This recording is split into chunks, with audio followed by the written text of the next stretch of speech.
the petition according to Rule 202, okay? And they're saying it's pursuant to the Texas Citizen Participation Act, and this is what they basically say. UMG files his motion to dismiss Aubrey Graham's petition for a pre-suit deposition. Now, I'll make this very easy to understand for y'all.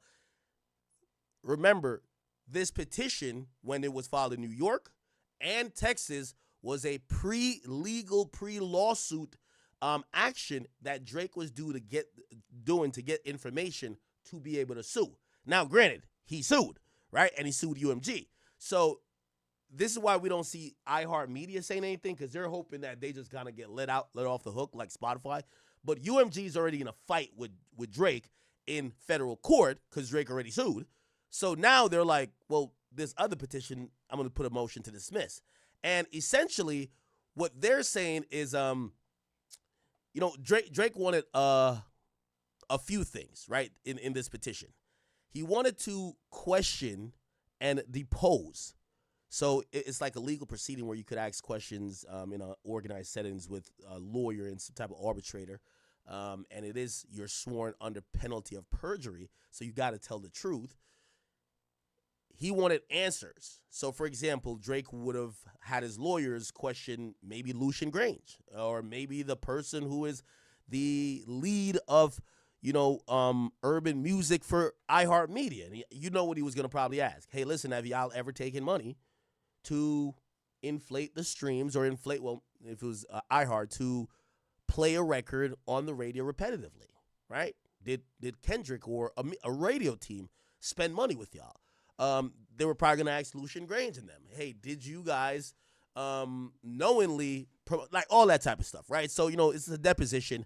And again, UMG's just saying, yo, the niggas already sued us in federal court. Why the fuck are we still trying to do pre-lawsuit shit? He has a lawsuit, okay?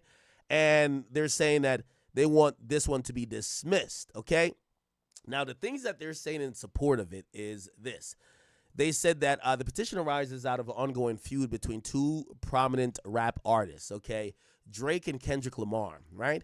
UMG distributes a recording of both these artists, and beginning in the spring of 2024, petitioner, Drake, and Kendrick each released recordings containing lyrics which attacked each other performer. Now, that's very interesting, and that's going to be very operative, not only in them trying to get this dismissed, but also in the federal case subsequently. Why? Because Drake is filing for defamation.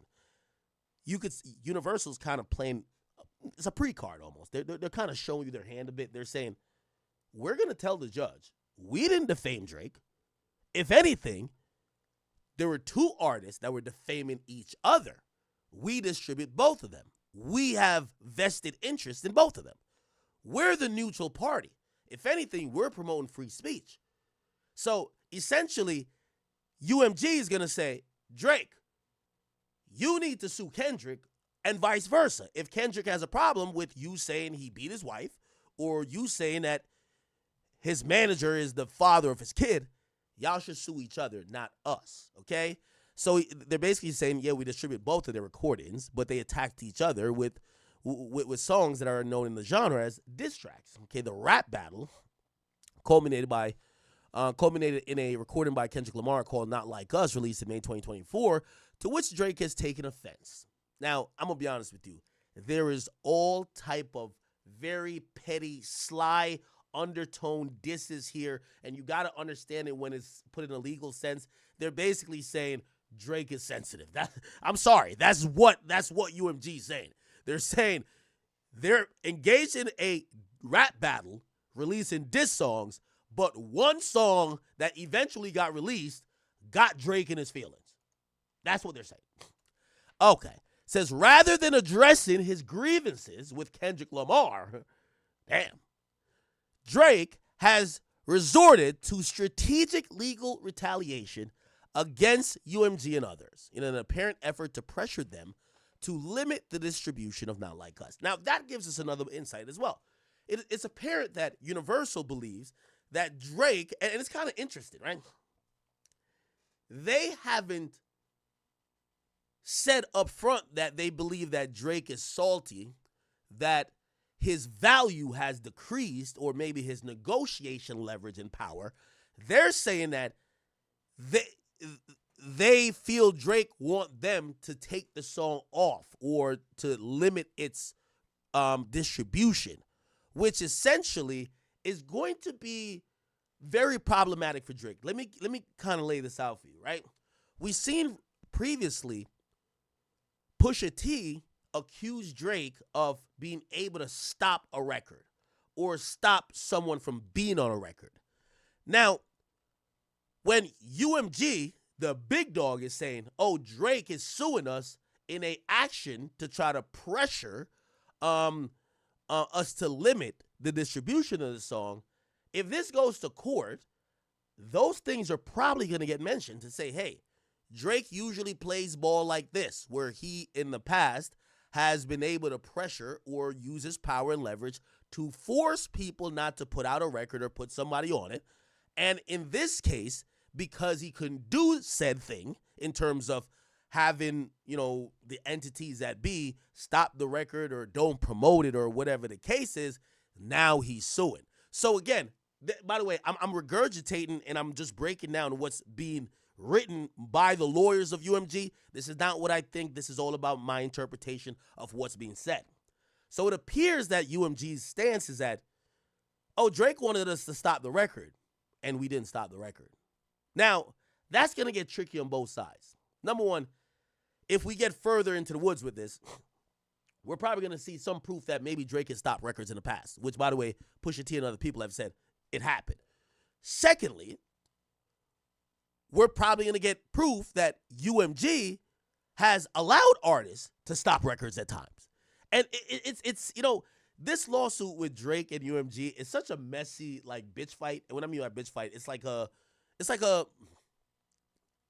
catty girl fight, right? Not bitch in terms of you're a whore. It's a girl fight. Because anything that Drake exposes of UMG exposes himself, right? Because if they expose UMG yo, you're paid for bots for Kendrick, UMG's going to be like, but in the past, we've paid for bots for you. Yo, and also likewise with UMG. UMG's going to come back and say, well, Drake's just mad that this can't happen. And Drake's going to come back and say, but I have the proof that used to happen. So again, it's this is kind of the Spider-Man meme, right? Anything Drake could say about Universal probably helps expose him and his illustrious career there.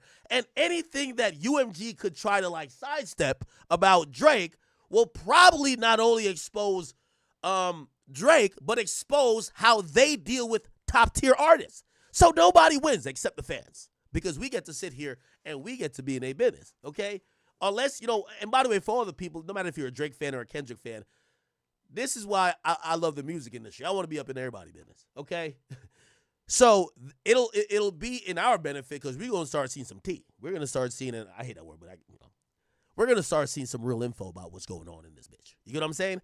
And after we get this information, we could safely then assume if Universal treats Drake like A, right? If they were stopping records or if they did A, B, C, and D, they probably have done that for every other artist that has been at least close to his caliber, which means not only maybe they've done it for Not Like Us and Kendrick, they probably have done it for 50 when he was the guy.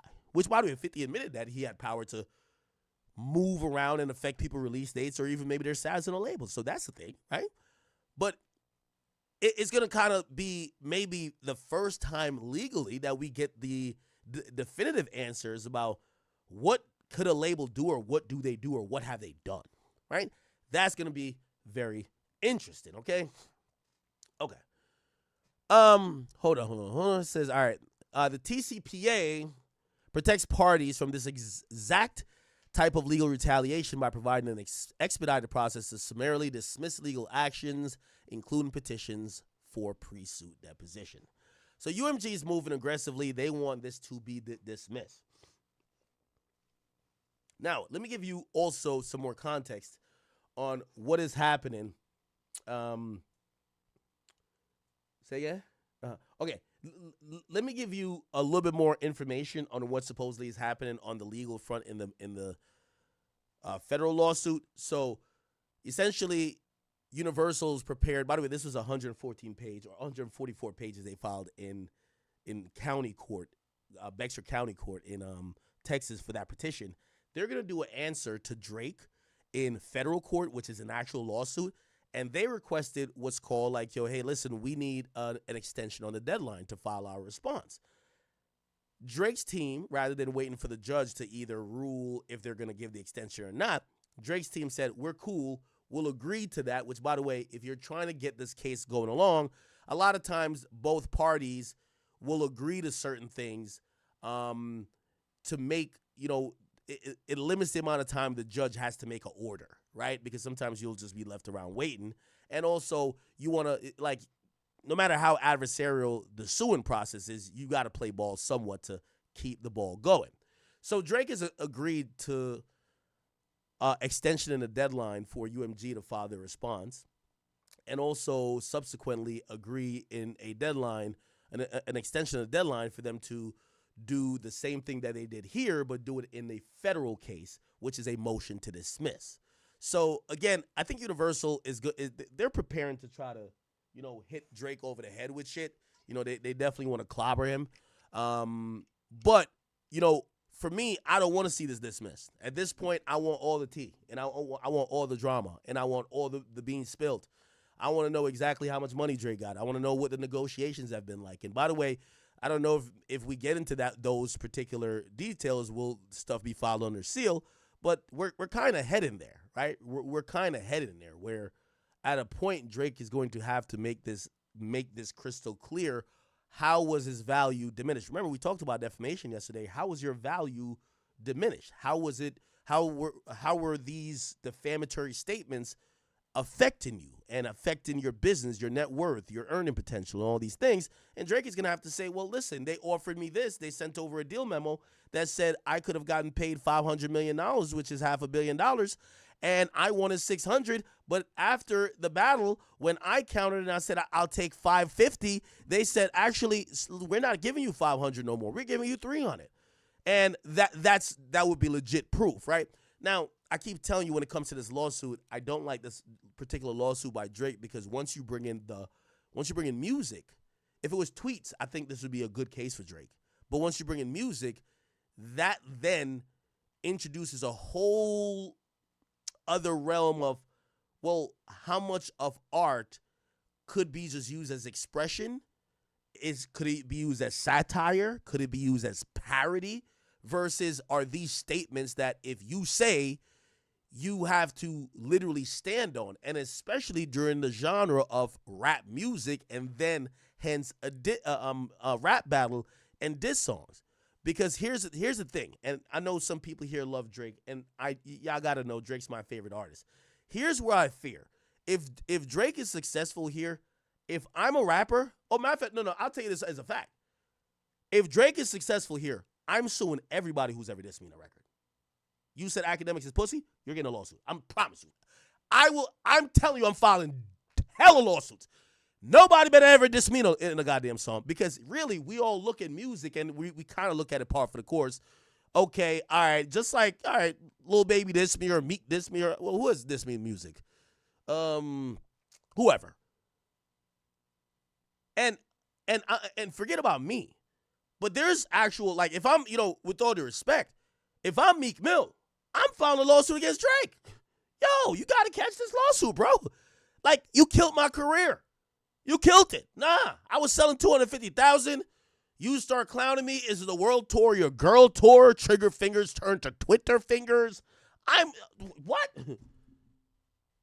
I'm sorry. So that's the only thing. And as much as you like Drake, and I know, all these fan bases are so politically charged because they can't see the other side. We all got to admit this fact. If Drake wins this lawsuit, trust me, anytime a nigga name gets mentioned, I ain't gonna lie to you. Well, I think is Tuka Mom suing Dirk? Well, those are a little bit different because somebody died, and it's probably, those people were probably directly involved. Well, not Tuka necessarily, but like say Duck, we got to get to Duck. We got to get to Duck. Duck and Dirk's Duck. Oh shit, Duck and Dirk. I'm moving today, and I didn't even take no coffee. That's what happens when I'm not too drunk, right? Okay, yeah. All right. So yeah, so that's just kind of dangerous. But I do understand in principle why this is a thing, right? So for anybody who's gonna clip it like, oh, even Drake's biggest stan thinks that no. I'm thinking overall in the bigger picture of music, right? I don't know if it would be good for music if people are suing saying he hurt my feelings or he said this.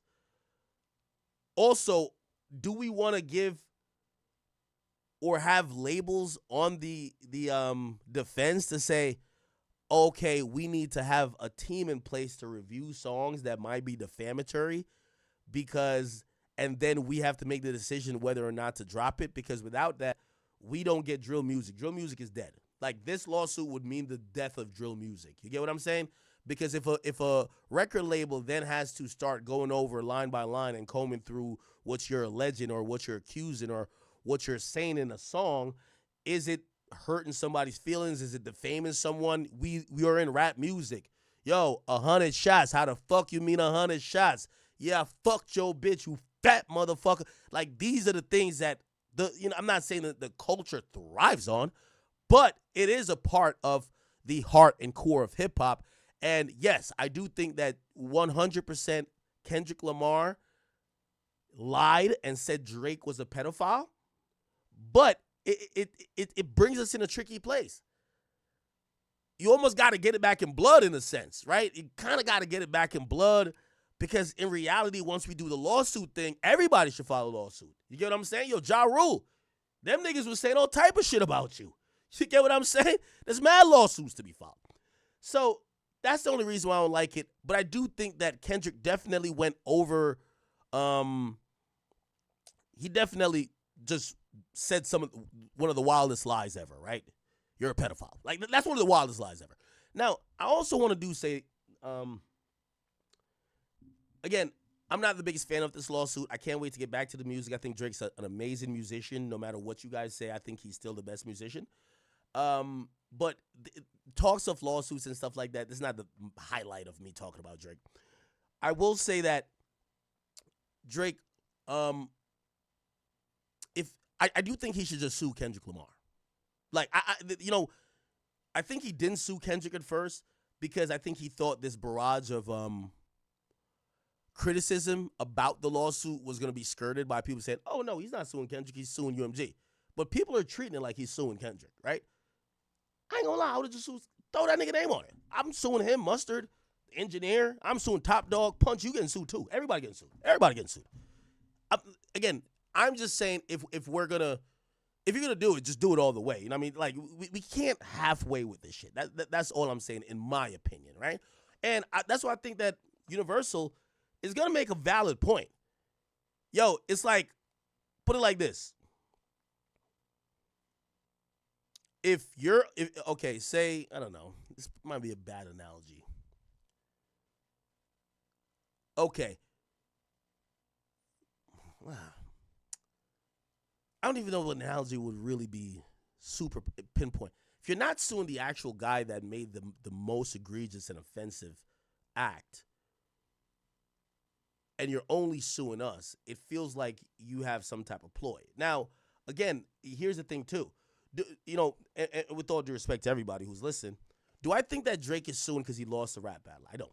I really don't. I honestly do not think Drake is suing because the general consensus seems to be that he lost. I don't think he's suing because of that. I think Drake really believes that this nigga, and through whether it's people he used to call friends, entities, and also organizations, they put out this, like, the song is one thing, but it became a thing where people were going with the narrative like, maybe he is that, right? And I'll say this, though, and for everybody who's calling Drake a Karen and all that type of stuff, again, I'm not a fan of the lawsuit because I'm thinking music.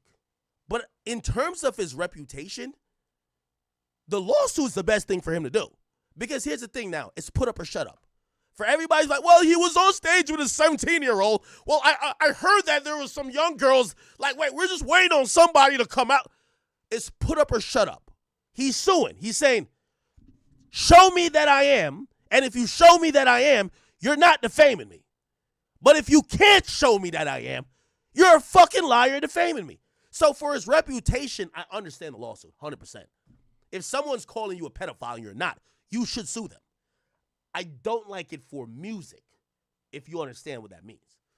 And unfortunately, because a lot of this derived from a rap battle and music being made, both are inextricably tied together, and you can't really just separate them, right? Because I'm going to be honest with you.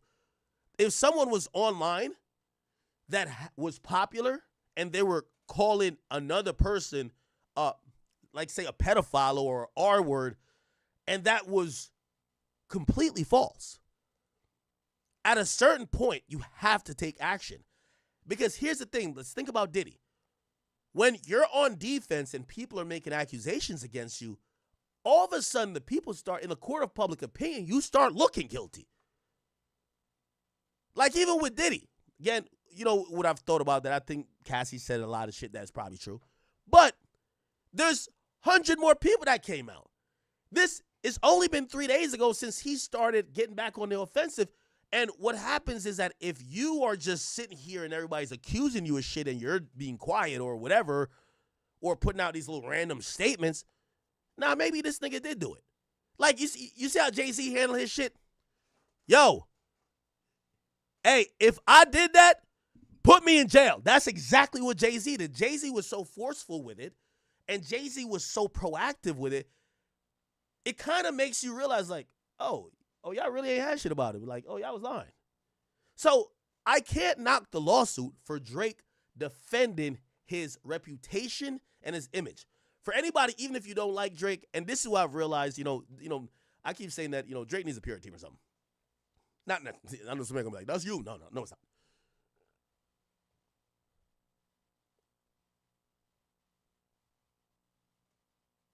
The people that don't like Drake, they're always gonna spin it. Before Drake filed the lawsuit, they were like, even if I guess people were joking, they were like, nah, he's a freaky ass nigga. He's a freaky ass nigga. Stays ass, whatever the fuck the lyric is. They were making all type of joke, almost playing upon that this was possibly true.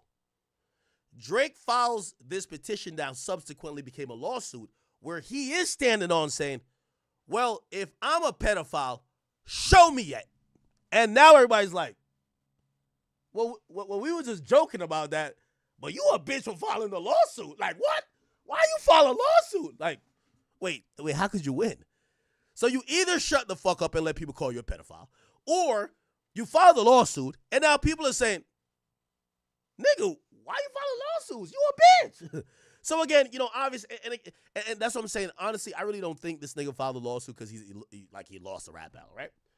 No, I think it's a reputation. However, I don't like the fact that it's mixing music with it, because historically, as much as I fuck with Drake and shit, I love Family Matters and I love all these songs, lies are a part of hip hop. Some of the best songs is all lies. You know what I mean? Shot the nigga over there, spun the block, hit his mama with a switch. I did that, this, that, and third. Music in hip hop is primarily lies unless you're King Von or TK or YNW. Okay, you get my drift. There's a lot of lies in hip hop. So when you're attacking someone for making up lies, and I've said this about this battle, I don't know if y'all going to be honest about it like that. Euphoria, I thought was a very masterful song. And this is where, the Kung Fu Kenny, get the dick crowders out of here. K-Boss, get out of here. Masterful song. I really like that song. Okay? And I know some of y'all are like, oh my God, Ak, how could you like it? No, I like Euphoria. I like Not Like Us. I do. I like Family Matters. I like Push-Ups. I like Tailor-Made Freestyle, even though I think some people have said that's age bad, but who cares? I like the song. You get what I'm saying? I actually even like The Hard Part 6.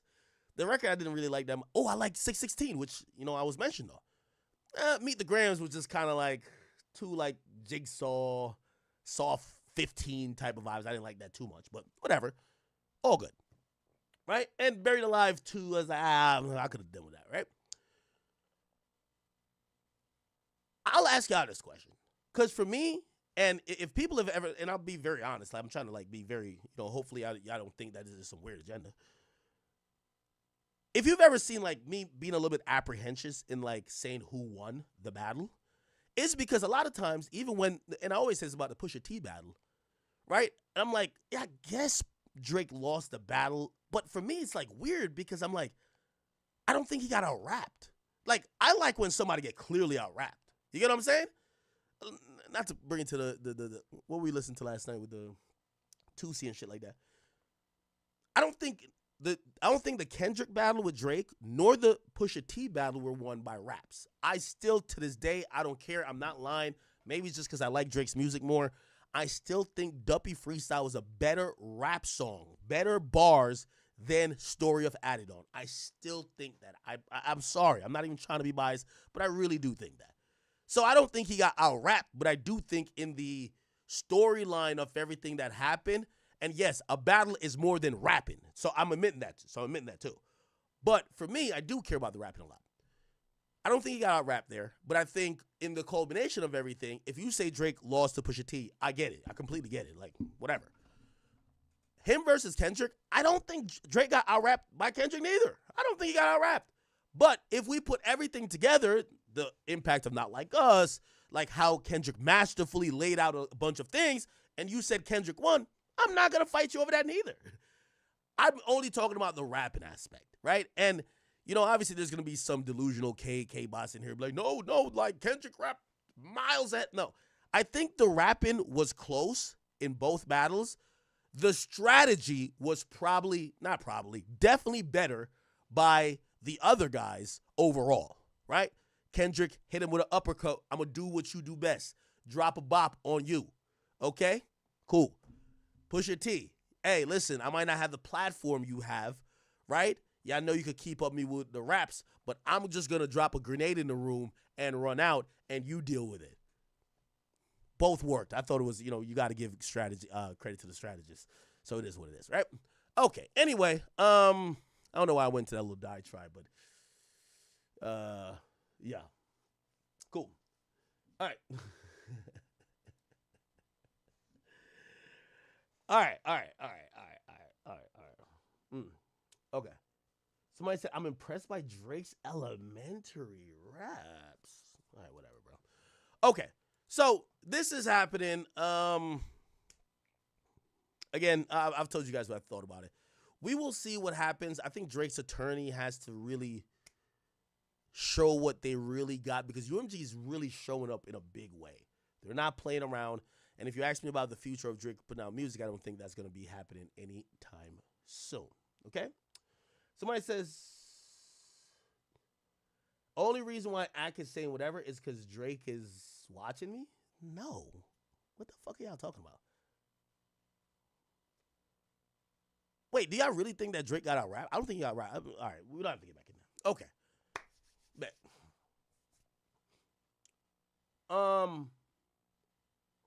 Somebody said, I like you. Yeah, I think Euphoria is a great piece of rapping, and I think it's great sequence and great strategy. I think Family Matters is great rapping, great sequence, and decent strategy. I thought Taylor Made probably hasn't aged that well, but I thought that rapping was pretty decent. Strategy at the time I thought was good, and yeah, but I just don't think it was that far. Anyway, okay, all good.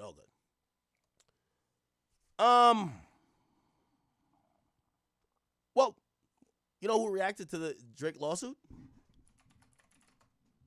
Jim Jones. Jim Jones actually reacted to it, and he's one of the few people who commented about the lawsuit, but he was not following the internet narrative where he was like, yo, this is the worst thing ever. Listen to this. That he's really suing Universal. Man, how many niggas you in the hood got lawsuits? How many niggas in the hood? This is different though. How? How many niggas in the hood got lawsuit money? How's it different? He's in a different realm, nigga. That's his hood. But I feel like it's where the lawsuit. I feel like where the lawsuit's coming from. Listen to me. Where's it coming from? It's coming from a rap beef. That's giving them the motive to have the lawsuit. You think about this shit wrong. You think about a bag or you think about a rap beef that's imaginary to the people. These niggas are playing on the highest level of fucking entertainment. $1 billion game.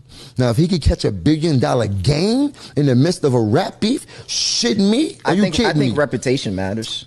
I think your image matters. Bro, he's not snitching on nobody. He's catching a lawsuit. No, I'm not. This has nothing to do with I'm not calling him a snitch. Let's get this together.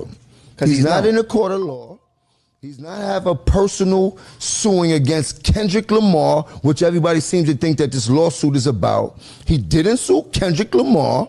He sued UMG, which is the biggest company that has the biggest bag, nigga. You think I ain't gonna sue Amazon if I ain't get a chance to? Me suing everybody, nigga. Any one of them companies I get a chance to playing at that level to sue for billions, I'm going for it, nigga. Are you crazy? I feel like there's unwritten rules, though. Of what? In the rap game. Of what? I'm never going to use a beef as a way to sue a record label. You making up your own. You making up. Nah, that nigga's definitely making it up. Like, you know what's so funny? I've never seen people defensive of a label that this much. Yo, well, you can't sue your label. Yo, it's usually, listen. In the history of hip hop, people usually have said, yo, fuck my label, shout out my label, that's me. Like, people have really devalued and really usually disrespected their label, right? However, people are saying, yo, after rap battle, again, I don't know if that's necessarily a rule. I still think that, you know, to be successful in the lawsuit, you still should sue Kendrick, but it's kind of odd seeing people just kind of like defend the label, right? When in every other case, they're usually saying, usually when a rapper says, oh, I want to drop my album, but my label's not letting me. That's not true. That's usually a lie. The truth is usually this.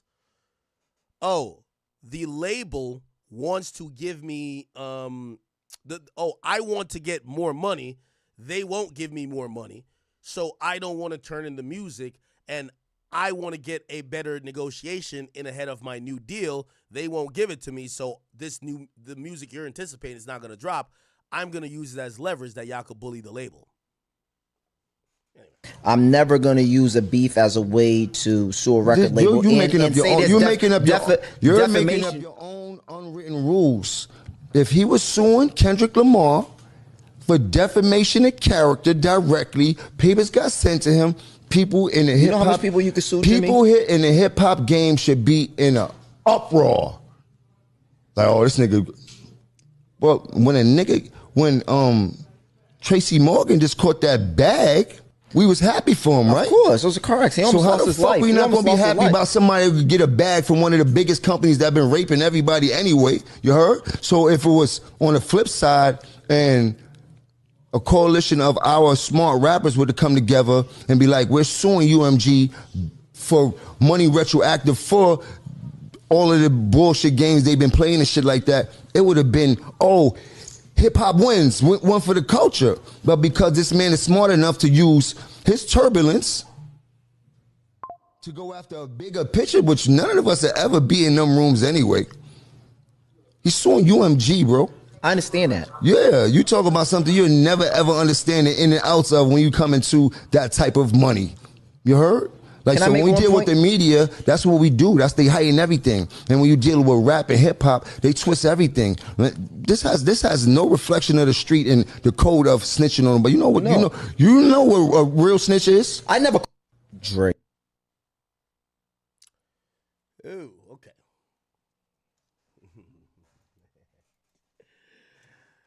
Alrighty then. Okay. All right. Drake's a Karen. Okay.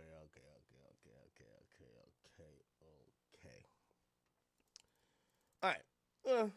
I mean, I could see his perspective too, and I do think that, like, I won't say that I think Drake is suing for everybody else. Like, there's this thought that Drake is doing this for artists. No, I don't think he's doing it for artists.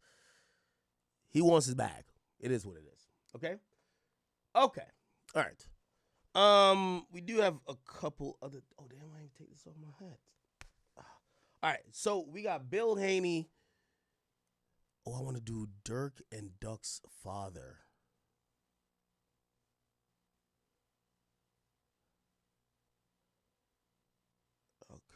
Oh shit! All right, did y'all say pull up what Arsenal said about him? What did Arsenal say? That he's really suing. What did he say about Drake? I want to get off the Drake topic too, though. Enough is enough. Am I spelling Arsenal wrong?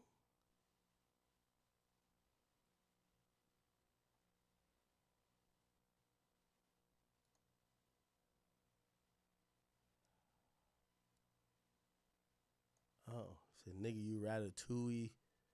You ain't got warrior in your blood. All right, whatever. All right, man. Okay.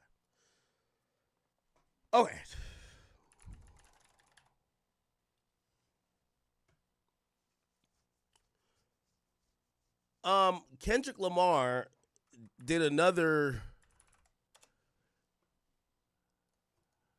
He did another commercial that pretty much announced the feature, I suppose, for the NFL halftime Super Bowl show that's happening, I believe, on February 9th.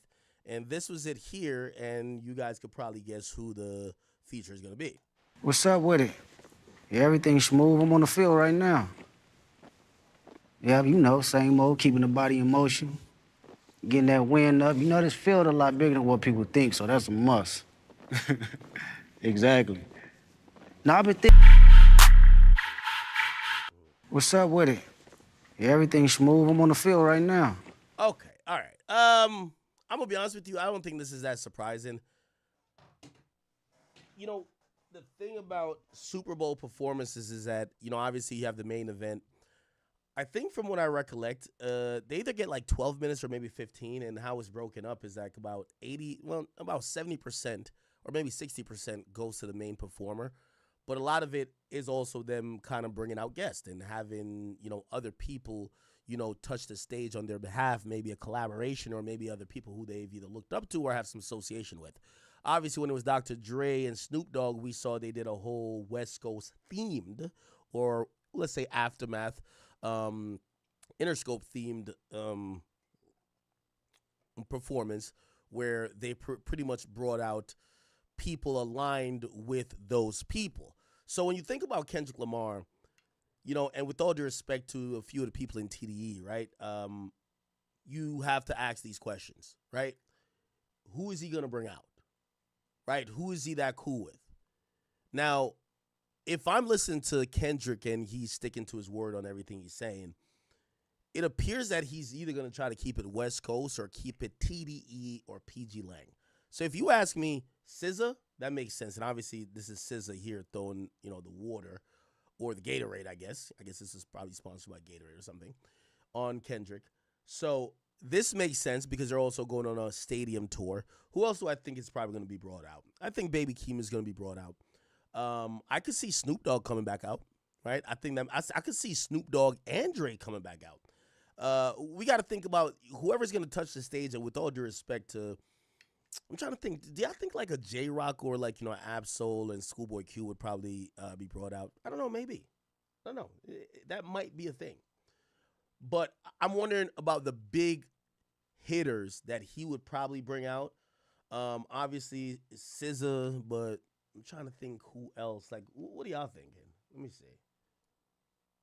Lil Wayne, that's not happening. That's not happening. By the way, ain't it interesting that, like, I found a few things very interesting over the last, like, couple months. Wayne, I know he got caught up in whatever when people thought that, you know, New Orleans, he should be the guy. But he admitted that he talked to Kendrick and, you know, it felt like he was almost detached from what Kendrick has going on with Drake, meaning, oh, my thing is the Super Bowl, not what Drake has going on with Kendrick, which is a little bit odd because, I mean, Drake's your guy, I think, right? But we didn't see anything from that. And by the way, I think the Louisiana Fest, I thought I would have saw Drake pop out there, right? Instead, Drake was on like some live stream or doing some other shit, which people are like, huh? Why aren't you at Louisiana Fest with the guy who brought you in the game? Now, not saying nothing is going on, but, you know, that was very interesting to see. Second of all, I kind of felt Drake stepped slightly on Lil Baby's release date. So Lil Baby drops. Drake, who has been a frequent collaborator of Lil Baby, is not on the project. And then Drake randomly drops. What did he drop? He drops the freestyle, the Fighting Irish freestyle on Monday, which kind of like changes the conversation, at least in the rap communities, about what the fuck is happening. You get what I'm saying? So, I don't know, man. I don't know. Now, I'm not insinuating that he's not friends with these people, but one thing I've definitely noticed is that Drake has seemed very isolated. And I don't know if that's his doing or the doing. I think it might be his doing where maybe he's just kind of like, sometimes you're like falling back and just trying to like see what's up with everybody. But he's definitely looked isolated. Like, I've never seen Drake this much in Toronto. Like, I remember when Drake was recording certain albums, you'd be like, yo, well, at a certain time he leaves Toronto, he goes to like Atlanta. Like, I've never seen Drake this. Drake been in Toronto for like Drake been in Toronto since May. You know what I'm saying? Like, well, maybe we saw him in Turks one time, but and maybe like he was in Houston for like 2 weekends. But we ain't seen him in Atlanta. We ain't seen him in Miami. We ain't seen him at the spots. And maybe optically, like, that kind of matters, but who cares, right? All good. Somebody says, Drake's world is so insulated by yes men.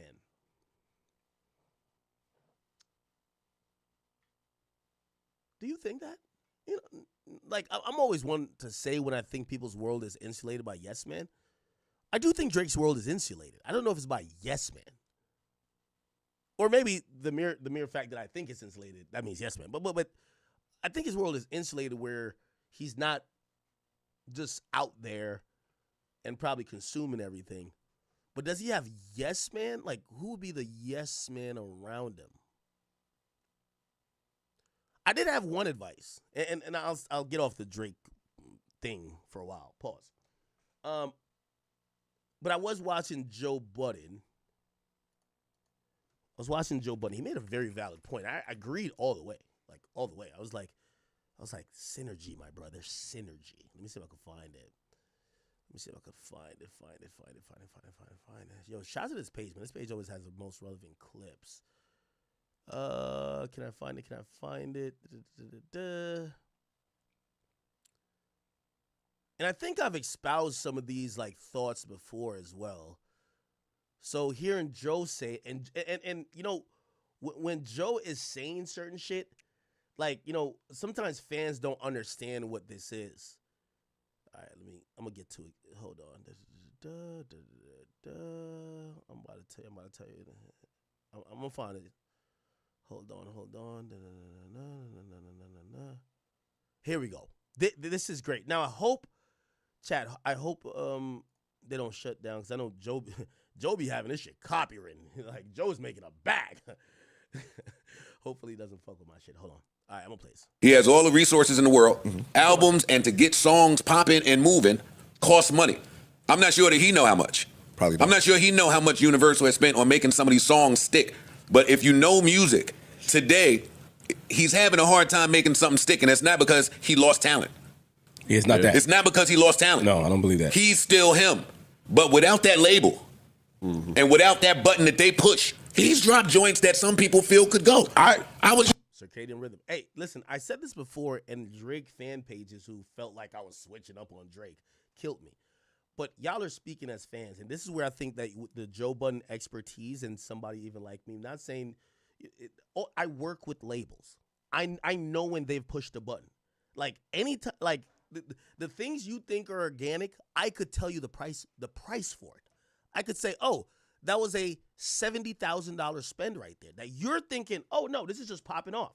I could tell you, oh, that they spent $400,000 on this thing that y'all are all loving, right? Not saying it was never gonna go, but they've put the steam behind it. Now, when I basically had made the statement saying, without the labels, Drake is essentially, he's still a top 5 rapper. That's how far Drake is up. But Drake doesn't have superpowers. When Drake has the labels, and he's the guy, which he's already the guy. He has superpowers. He's Superman, which means he's 4 times that of the number 2 artist in rap, not in pop, in rap. Drake is 4 times bigger than any artist in rap. Now, I know some people are going to be like, no, look at this.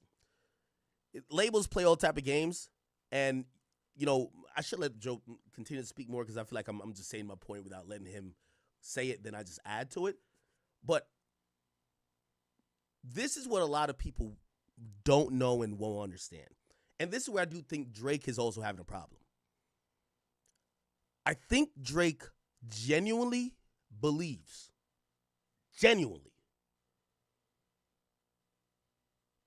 that the majority of the game is without these additions by the label. Because here's the thing, and I know y'all gonna be like, I'm dick riding, but it's not, I'm not. Drake doesn't take advantage of it. Drake shouldn't be selling 400,000 for all the dogs. He should be selling 800,000 every time. You think Travis Scott is really selling? Travis Scott sells 200,000. Like, them numbers you see are fake. Travis Scott sells 200,000. Okay, that's the label creating some shit to hoodwink you. Like, oh, Travis did 500,000. Do you think Travis outsells Drake? When you see Drake 400, that's really 400. When you see Travis 500, that's 200. Like, there's a lot of shit happening. Let me land the plane. Drake has experienced being on top of the game without many label gimmicks in terms of album. I'm not saying single. Because they do, like, if you have a diamond single, the label's done their thing. Trust. I don't care who. The label's done their thing. And Drake has had those songs. But his albums of recent time, I'm just give it to the label 3 days before. Remember I always say, like, they don't seem promoted? I don't think Drake personally realizes that even what he's accusing Kendrick of is what the labels do for the top 10% of every artist. And that might be one of the reasons why he's like, yo, look what they doing for nigga, that's what they do for everybody. And they should be doing for you, but you don't fuck with them. Now, Joe is going to say something which I completely agree with. Here we go. Just watching, somebody I was watching, they was talking about, yeah, man, they started naming records. These records should have went. Hey, if this was 5 years ago, this record would be a top 20 record. That's another thing about fans, and I think that's where, okay, I'm getting my train of thought again. When Drake fans were saying I was switching up or whatever, this is when I realized fans really believe that a record going diamond or whatever is because fans just love it. If you feel like that, I could sell you many bridges. That's just not the case. Circadian Rhythm, if it was dropped in 2018 and supported by the label, is a top 20 song for at least 3 months. And I keep trying to explain to everybody, that's how the labels work. The labels are what makes it stick. The labels are what make it stick. I don't care what artist. The labels are what make it stick. Because when the labels don't want it to stick, the labels flood you out the gate. And I said this before. When the labels do want it to stick, they stop. They put up a dam that nobody could fuck with you and could compete. So I keep saying, when I'm saying this about Drake and his career respectfully, and I say, so because people are like, yo, Axe a sellout. It's because he has deals with the label. Why you saying Drake should not go against the labels? And I'm like, my nigga, the Drake you know isn't that person without the labels. You see Kanye without the labels? Put like this. Kanye without the labels. How much did let's look at some raw numbers. I'll tell you exactly what Drake would do without labels. Kanye Carnival. First week. What did it do? Fuck. No, not Carnival. Oh my God. Vultures. I'm tripping. Apologize, chat. Vultures first week. Sorry. Vultures did wait. 148. Okay? If Kanye was on a label, this would do 350. Okay? I'm telling you how it works. Label Kanye, Def Jam behind him, UMG behind him. They love him. 350. No label, 148. Drake. Now, it's going to be a less of a drop for Drake because Drake doesn't use a label like that. Kanye has these elaborate rollouts. Kanye would tell the label, yo, get a private jet, fly everybody to Wyoming. We're going to be around a motherfucking bonfire, and I want to project my song and play 33 seconds, only 33 seconds on the side of every, like, broken down building from here to Mississauga. He does shit like that. The label's paying for it, right? So Vultures 1 wouldn't sell 148. It would sell 350. Drake sells 400, but he's doing the bare minimum because he's not fucking with it. He hasn't been fucking with the labels for a while. Drake, no label, is 250. Again, it's numbers that would compete with Kendrick, so he's still like up there, but he's not like just out the fucking, like when I'm saying Superman, Drake is like, when I say top 5 Drake, like he's not really competing with these niggas with the label. But without the label, he's going to compete. That's the whole point I was trying to tell y'all, right? I'll let Joe keep going. Guess what, Playboy? It's not anymore. It's not 5 years ago. And there is a reason. I know you fans, so you're like, oh, why is this not good? You don't know shit about shit. This shit is designed and programmed. I'm agree. Look, with Drake, with the Drake brand, it really leads more to the label is kind of more important than he's putting credit on. Because look at the things he's done outside of the label.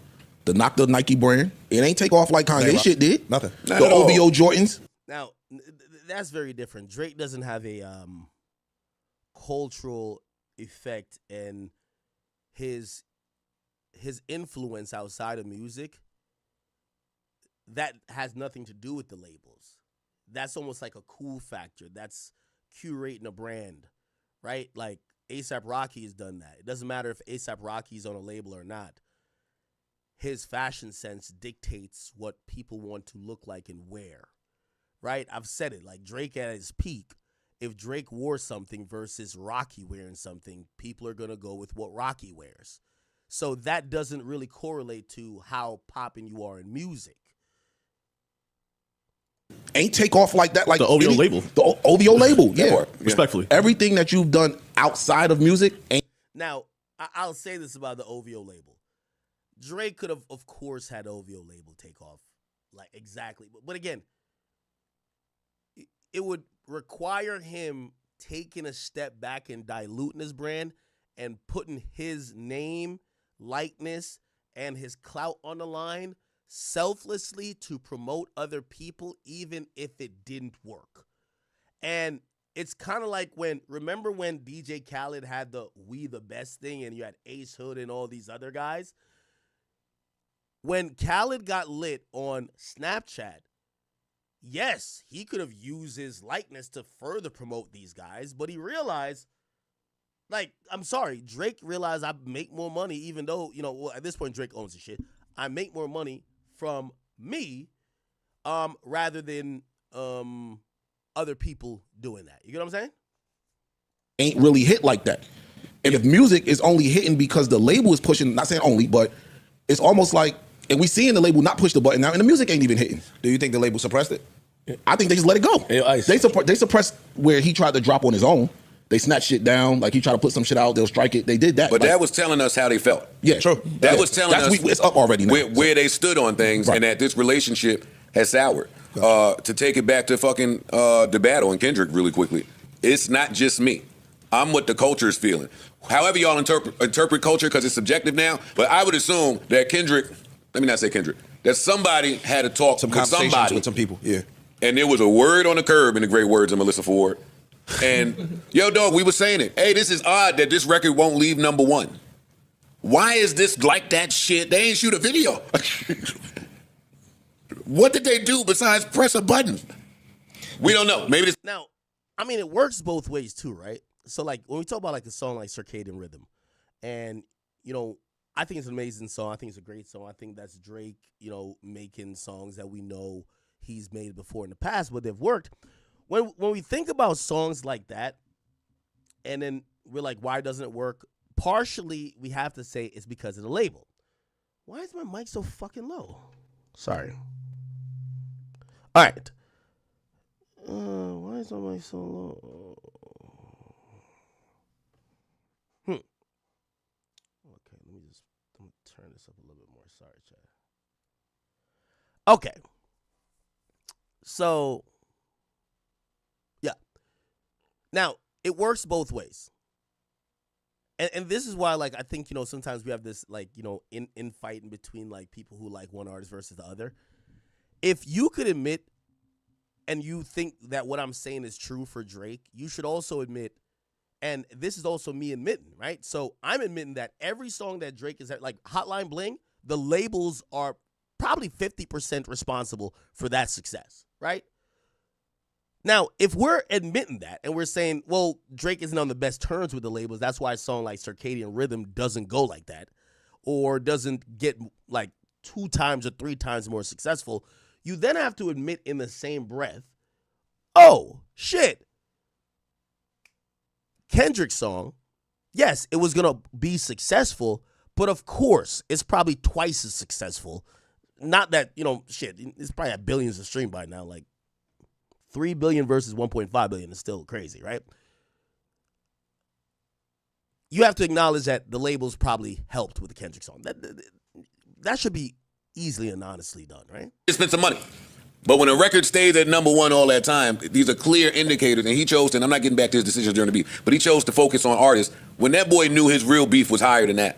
It was higher than that. But he been knew that. Yeah, but he's been saying that. Yeah, but you can put too much dip on your chip. You can. But the label, your arrogance can make you. It can. But I'm just saying, he's not blind to the point that the beef ain't. The beef is higher up. He's been telling us this. Somebody says, "Was Slime You Out an organic number 1?" So let me. So Drake, Kanye, Kendrick, they do have enough power and clout that they could drop a song and it goes number 1. That's not where the label really is involved. The label is if a song goes number 1 for a week and falls off, that's not the label. The label is when it's climbing the chart systematically. Last week it was 68, now it's 54. Then it's 32, then it's 15, then it's 11, then it's 9, then it's 2. It stays at 2. It drops to 4. Then it comes back up to 2. It drops to 3. Then it goes to 1. That's a label. You might think, oh, nah, I'm hearing it more. Nah, it's just everybody caught on. Oh, nah, that shit just popping out. Everybody finally. No, that's the label. That's the label. The label is spending a shit ton of money. For years. Yeah, but that's my thing. You wouldn't be spending time on ASAP Rocky and them if. But you knew who you're in. I don't think the way he was explaining it was like, yo, whoever the higher up is, y'all got them together to all attack me. It's still coming from above. The label is so powerful, they're making the fall off look like it's self-inflicted. That's true. That's how powerful I agree with that. They're making like he's still talented, he still got it, but I don't agree with that at all. I don't believe Drake's label, and I think I'll probably even disagree with Drake on this one. I don't think that Drake. Why am I so low? Hold on. Could y'all hear me or no?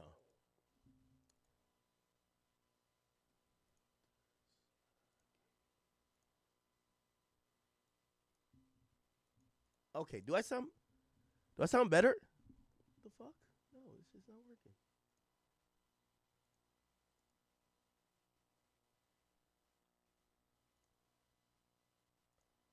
Give me 1 second.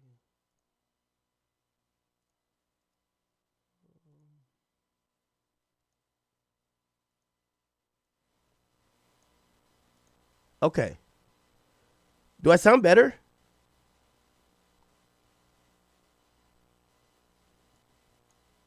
Do I sound better, y'all?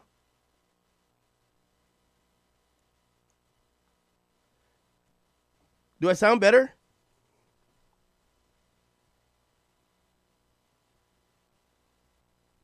Much better. Okay. All right, so, and now I got to turn down all of these things. Really, I know how to fix this shit. Mixer. Hold on, I just got to turn these things down. Give me a second. Let me just. But they're teaching them such a big lesson that they're making the fall off. They put all these things in front of him. They're making it seem like it's him that's doing it. He can't rap no more. Because a lot of people, what he's doing now, yes, it's to the culture where we from. Yo, you ratting, you look nasty. But there's a lot of artists that wish that they could have done that. Not. Oh, okay. All right. Okay. All right. Y'all can hear me? Mic check. Mic check. All right, bet. That should be better. Basically off of being dissed, but. No. How do I fucking fix this? Sorry.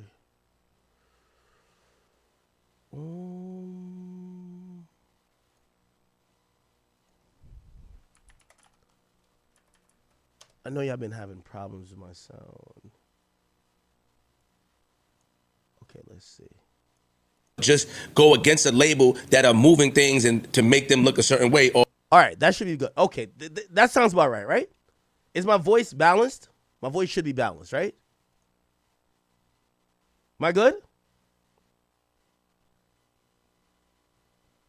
Somebody said, if it's so easy for the label to make Drake, why haven't they made another Drake? I don't know if that's a rhetorical question.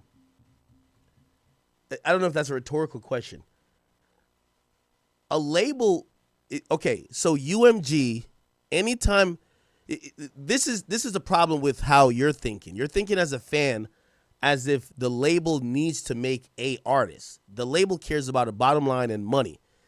As long as the number one song UMG owns, they have a Drake. Do you get what I'm saying? To them, Drake, it's like playing dice, right? This is how the labels view Drake. It's like, no, let's say it's blackjack or it's some type of gambling, right? Drake has a 80% chance of being number one. The rest of the artists have a 20% chance of being number one, them cumulatively. Here's the thing. When you're UMG, if you could drop one artist, you'd rather Drake drops because he has a higher percentage of being number one. However, when you say make another Drake, they don't need to have, here's the problem. A label technically don't want Drake. They don't want an artist with leverage.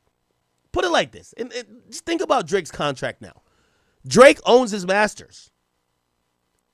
Just to put in perspective, I'm going to throw out random numbers. These aren't actual numbers.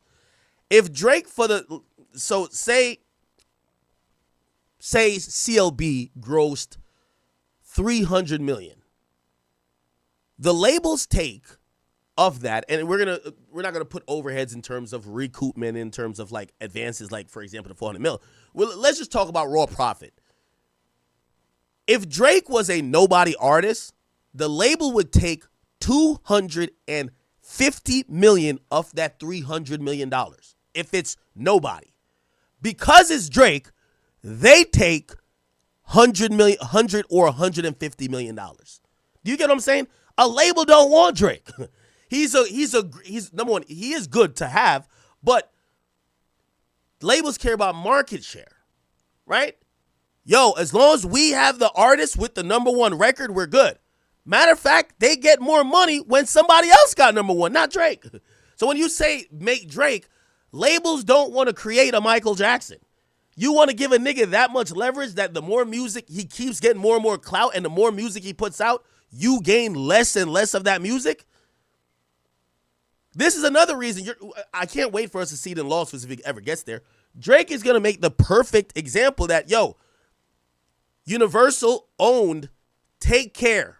They owned Nothing Was the Same. They owned If You're Reading This Is Too Late. They owned More Life. They owned Views. They owned Scorpion.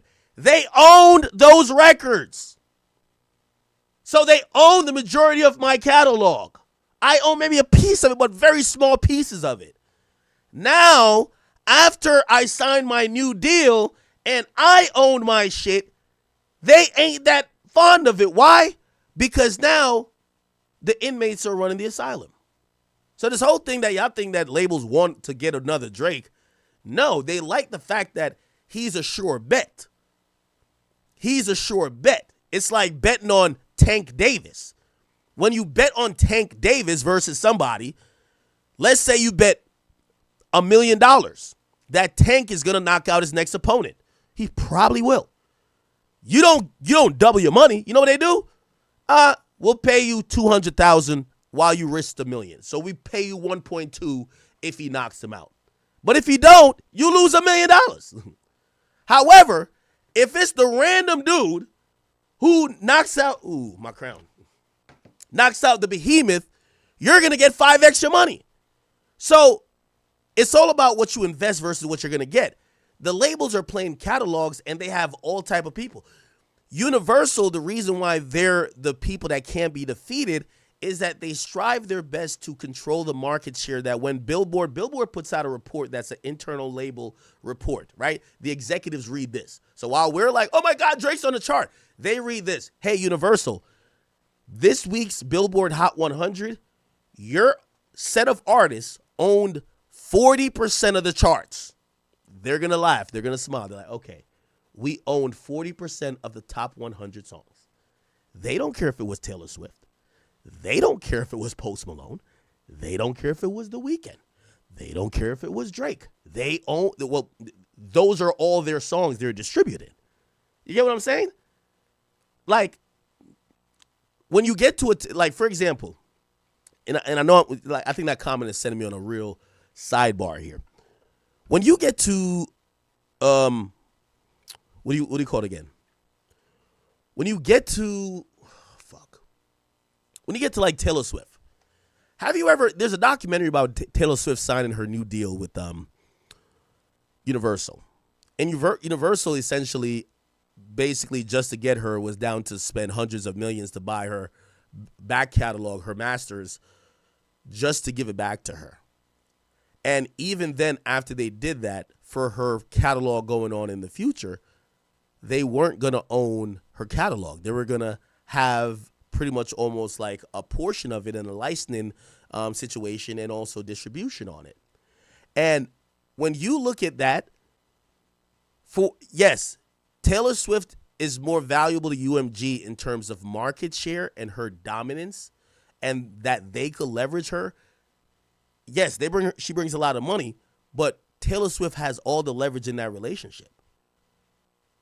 Like, these people aren't that fond about being in relationships with artists with all the leverage. When you sign an artist, the typical artist, it's usually what's called a royalty deal, and this is how it works. If I sign you, like, let me put in perspective. Lil Pump signed for $30,000, right, when he just came in, right? $30,000. Yo, here's $30,000. Maybe in the label's mind, whoever was at Warner, like, we're going to try to spend $70,000 to $80,000, pop him off. We're going to be in the hole for $100,000, okay? Maybe we spend another $40,000 to $50,000 just to, like, get songs cleared, studio, blah, blah, blah. Okay, we're in for $150,000. The boy drops Gucci Gang. Gucci Gang goes crazy. Probably recoups, right? Not probably. Recoups immediately, right? However, the deal that he signed, because he was nobody, okay, so the 150 is taken care of. They're going to balloon it up to like 250 or something like that. That's how they do math in the music business, because you don't recoup. They almost charge you a percentage on the loan they give you, which is it's a lot of shit. Anyway, they're going to have all type of fees. They even give you fees for them doing their job. They'll be like, hey, this is our fee to send. Sorry. This is our fee to send it to the playlist. And you're like, shouldn't you want to send it to the playlist? Like, why am I paying the fee? Everybody pays the fee. What? Well, if it goes to the playlist, don't you make money? Yeah, but you pay the fee. It's weird. Music business shit. So I'm doing simple math here for you. They got Pump 150. Pump gets this song, is going crazy. This song is now made $2 to $3 million. They're in the hole, let's say $250,000. Pump has recouped. He's made $2 to $3 million. The way how that is then broken down is that after you minus the $250, they pay him on what's called a royalty rate, which means for every dollar collected, they would give Lil Pump. The standard rate is about 17 to 18%. So for every dollar he gets 18 cents, they get 82. So think about that. Who do they really want more to succeed? They want newer artists to pop off, not these old ass motherfucking artists. Because when Lil Pump gets one song and he gets $2 million, or it makes $2 to $3 million, After he recoups and shit, and now they got to pay him royalty, they're paying him 18 cents on the dollar, and they keep the rest of it. So essentially, they're going to keep $2 million and pay him a couple $100,000. As opposed to somebody like Drake, you're giving him a big-ass advance, and if he does recoup, right, number one, he owns the masters, and then also usually this whatever distribution shit, it's flipped around. The labels are probably doing like what you see with the Apple Store, 30%. So Drake is getting 70% of the profits. So having Drake is an attractive thing to keep your market share, because when you have Drake, other artists want to be Drake, they come sign to you. So you got to just pay that. But the reality is, it's these new artists popping off for the first time that you make the majority of your money from. I hope that makes sense. You get what I'm saying? Like, the more leverage an artist gets, yes, the label likes it because you're an attractive figure that will help them and they can leverage business-wise, but those deals are not in the label's favor. When you look at Drake's music being dropped, you see Universal and OVO Sound. It means that the masters are split between two companies. Drake is a behemoth in this game that re-upped this deal a couple of years ago with 2021 or whatever the case is. It's no way that Universal owns even remotely close to the majority of his masters. So he has all the poker chips. So they're giving him these hefty loans, right? The best way to, and I know some people are like, yo, Ak, we get it. Stop responding to the slow motherfucker who asks this. The best way to say this is this. When Lil Pump gets signed for $30,000 and they invest $250,000, right? So that was the total investment. His song works. They make really more than 10x. They make $3 million. That would be over 10x. If Universal gave Drake $400 million for them to make 10x, they need to make $4 billion. Do you think that's more realistic? Do you think Drake is making them $4 billion? No. He's probably making them close to $1 billion, but it's not going to be the 10x that they got off of a new artist that your contracts is raping these motherfuckers. Like, these niggas can't do shit. So you're 10x and 15x and 20x and 30x and off a new artist that pops off. With Drake, you probably 2x. So really, the money you're giving him is a riskier return. You give him 400, you're just hoping that he makes a B. But also, you got to remember, now, obviously, they're leveraging it, right? So when they give him $400 million, they're leveraging it with the fact that they own his back catalog. And they know how, this I said the music industry is a Ponzi scheme. As long as they make him drop music, they're going to continue to recoup off of Take Care, Nothing Was the Same, all of these old songs that they have a peg on. Oh, this is going to give us $8 million a year. This gives us $9 million. This gives us $5 million. Like, that's how, so they're doing the math. They're extrapolating over probably a span of like 10 to 15 years. And then they're also realizing they own these songs in perpetuity, which means forever.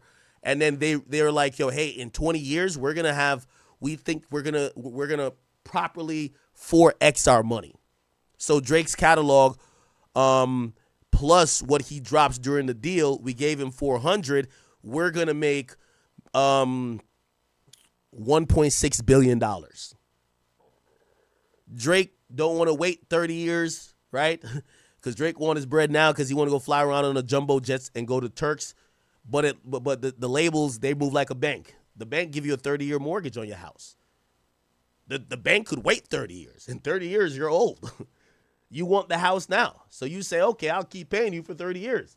The bank is realizing they'll never get their money in full until 30 years. They're fine with it. They'll wait forever. You don't want to wait forever. You want to get the new crib right now. It's the same way the labels work, okay? Okay, I think you guys got it. All right. Very interesting today. Kanye's net worth was updated. Kanye West's net worth. Y'all see that?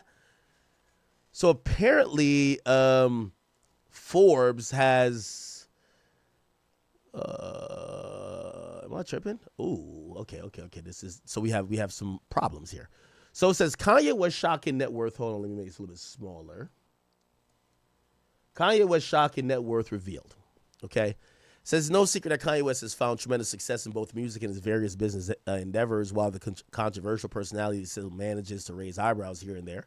With wild remarks and otherwise erratic behavior, he's managed to rake in quite a bit of cash over the years.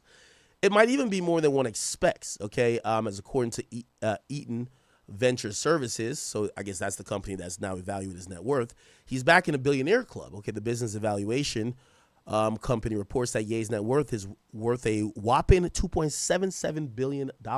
Reportedly, this is based off his music portfolio as well as his sole ownership in the Yeezy brand. Now, this is going to be very misleading here because, what people keep thinking about net worth and that thing is like, even Forbes, I think it's impossible for them to get it right unless you feed them the information, right? Because when you say you're talking about his music portfolio, I don't know if anybody, remember when Kanye posted all his contracts online?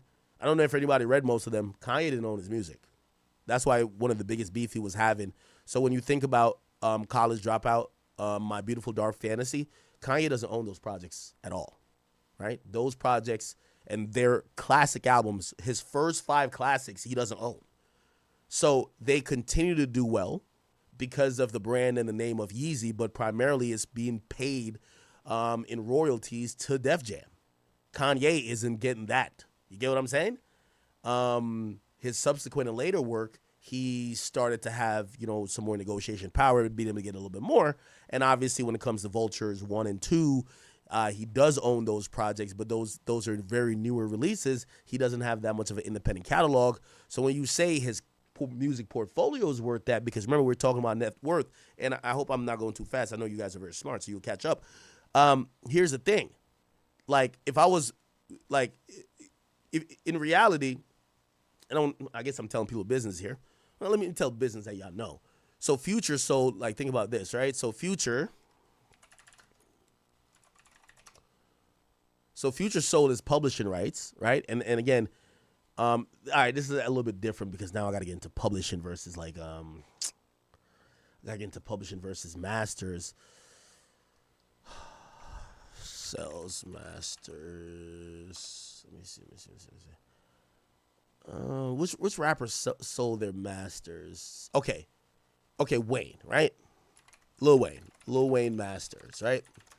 Now, if we actually, he sold the entire Young Money catalog, including his masters that he owned, which does include some of the Cash Money stuff that he doesn't own, right? Now, here's the thing. He sold it for $100 million, right? Now, granted, this was Young Money, right? And it's I think you guys understand what I'm saying. Like, for example, Drake and Nicki Minaj was dropping on Young Money, right? Their contracts, how it was set up, is that their masters, at least partially, was going to be owned by Young Money Entertainment, right? Once those masters are owned by them, and usually what was put in those deals is that, this goes back to, if you wonder why niggas like Diddy are so rich, is that when they used to sign artists, they knew that the long game to become just really wealthy in the game is to have these assets that would just generate passive amount of income year after year, or maybe somebody come license a movie. So they would be like, yo, here's $100,000. Fuck publishing. Just give me the publishing. That's why, like, a nigga like Diddy got that bread, right? Like, give me your publishing.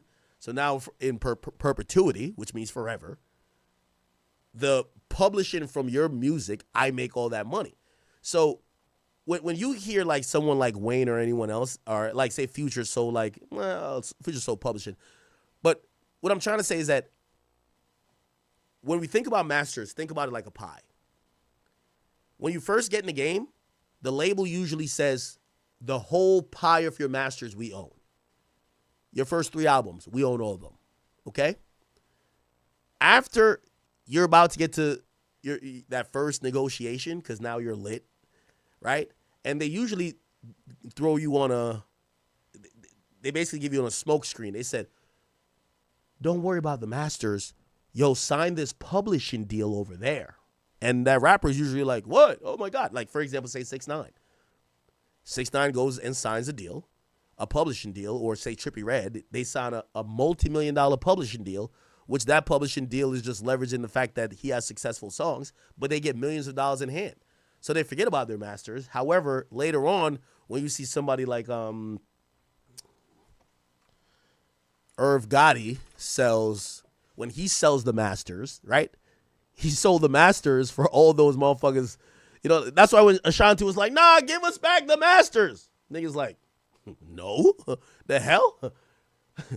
Nigga, I robbed y'all when y'all came in the game. So Drake is now suing UMG, and more info about the lawsuit has came out.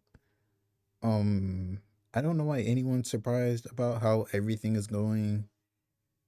Drake, honestly, is ruining his legacy and career bit by bit, and it's so sad for me to say.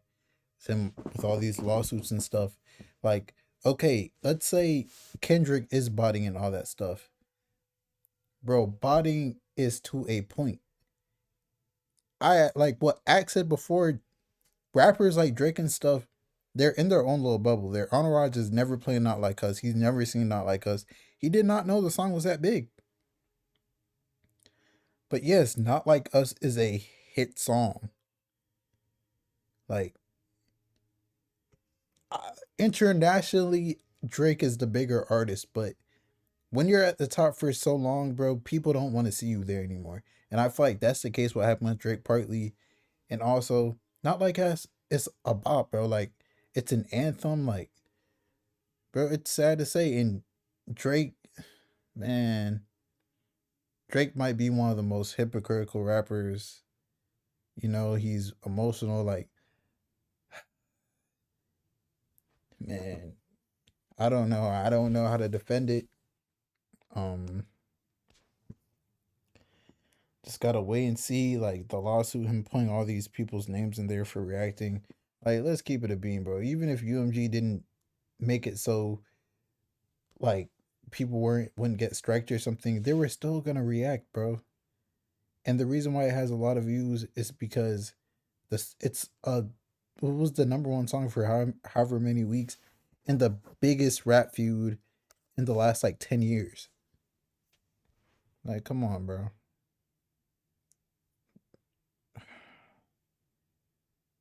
Like, let's say roles were reversed and you were the one that dropped a Not Like Us on Kendrick. Anyways, it's your boy Big Egg News. Make sure you like, comment, subscribe, man. I'm out.